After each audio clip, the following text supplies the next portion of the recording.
Le silence règne dans la maison de Sérène, à peine troublée par la rumeur de Rome. Euchérius jette un coup d'œil au portrait de ses parents dessiné il y a 12 ans. Sur un de ces tableaux, Sérène est peinte avec ses deux jeunes augustes cousins, Honorius et Placidia. Tous les objets gardent les souvenirs de sa famille, de la gloire de ses ancêtres. Tu as donc reçu l'ordre de l'empereur de rester à Rome, s'exclame Euchérius. Qui t'a apporté cet ordre ? Sérène, visiblement très inquiète, répond, l'eunuque Eusèbe, accompagné par d'autres. La maison est sous leur surveillance. J'ai peur qu'il ne t'ait repéré. Rentre vite à Ravenne, retrouve ton père et quitte avec lui l'Italie. Et toi, ma mère ? Je resterai ici. Sérène essuie ses larmes, personne n'osera me toucher. C'est ta vie qui est en danger. Pourquoi es-tu venu, mon fils ? Quelle imprudence, mon enfant. Elle se calme un peu et continue. Vous pouvez vous réfugier en Eunie. Les Huns sont très forts. Je me souviens de leurs attaques simultanées pendant 3 années sur les frontières balkaniques et asiatiques après la mort de Théodose. Mon père adoptif. Ils ont secoué l'Empire d'Orient. Mais ton père a réussi à établir avec eux d'excellentes relations. Euchérius jette un coup d'œil sur les portraits de l'empereur Théodose et de Stylicone. Oui, le roi Roas et le général Huldin sont devenus ses amis. Le Sénat a même proclamé Huldin protecteur de l'Empire après la victoire sur Radagèse. Mais est-il digne des parents du grand Théodose de se réfugier chez les barbares ? Je ne pouvais pas quitter l'Italie sans l'autorisation de ma mère. Mon fils, je t'autorise. Mon cœur se serre à cette idée, mais je ne vois aucune autre solution. Beaucoup de Romains nous sont devenus hostiles après l'invasion des Vandales en Gaule.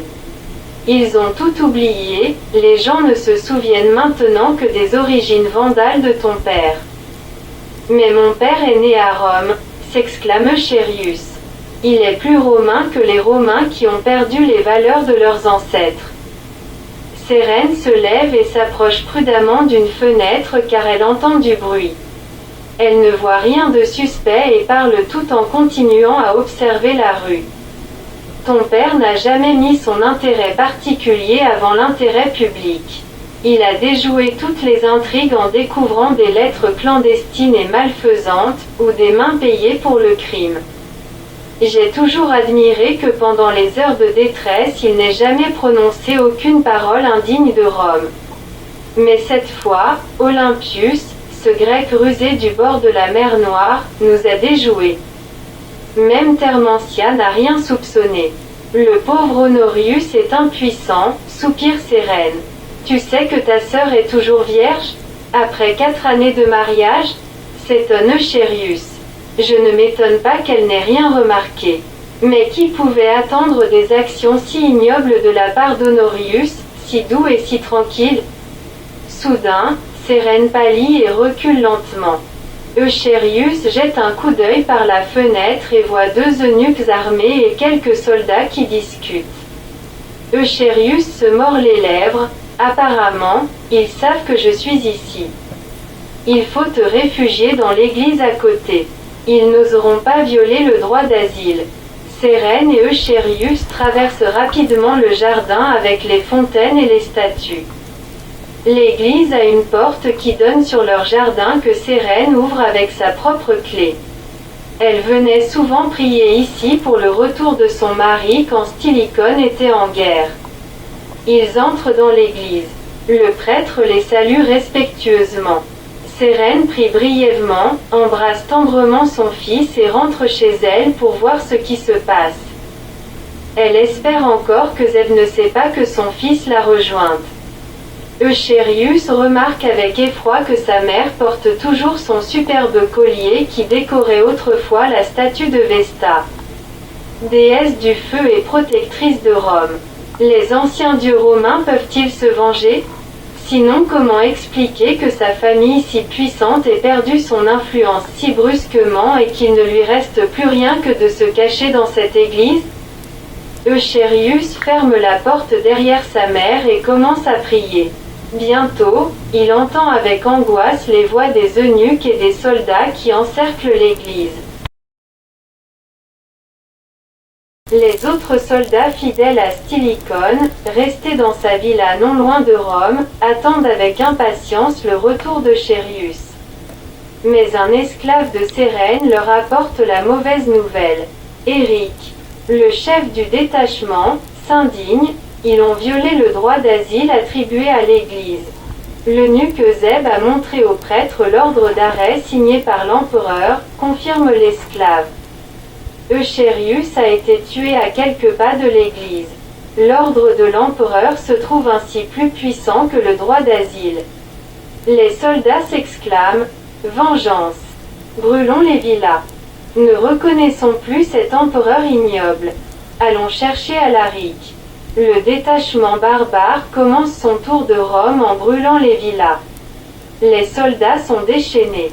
Ils s'approchent de temps en temps des murs de Rome et crient des injures aux légionnaires qui les regardent des tours et des murs sans réagir. La ville immense ne relève pas le défi des barbares et laisse piller et brûler ses environs.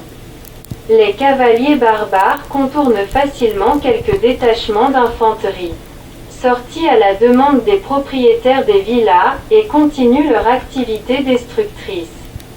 Enfin, ils partent en laissant la ville éternelle entourée par la chaîne des colonnes de fumée qui montent au ciel des villas brûlées. En route, les soldats pillent tous les riches romains rencontrés. Attilius est aussi encerclé par des cavaliers barbares. Tandis que deux soldats germaniques s'avancent vers lui avec un air menaçant, il se lance instinctivement vers les cavaliers huns. « Je connais votre prince Attila, je m'appelle Attilius. » Un très jeune officier huin avec un air fier et noble s'étonne. « Comment peux-tu prouver tes paroles ?» Le libraire gaulois improvise une proposition en huin, Min Rom Barda. Bir, Iki, Eus. Les Huns rient, leur officier demande l'âge du prince.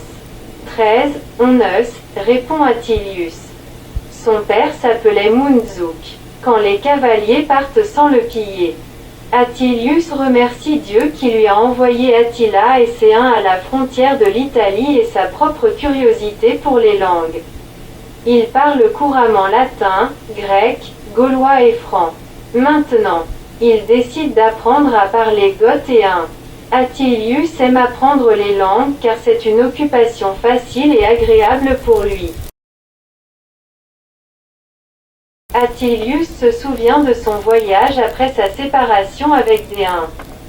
C'était sur le bord du Pô, après avoir rattrapé l'empereur Honorius et sa suite. Attilius ne pouvait plus supporter la course effrénée des cavaliers des steppes qui pouvaient même dormir sur le dos de leur cheval. On dirait que le corps de la bête et celui de l'homme ne font qu'un, tant le cavalier huin adhère toujours à sa monture comme s'il était cloué à elle. Un autre peuple se fait porter sur le dos de ses chevaux, celui-ci y habite, pense Attilius. Il a vu que les Huns ont la poitrine large, des épaules puissantes, le ventre effacé.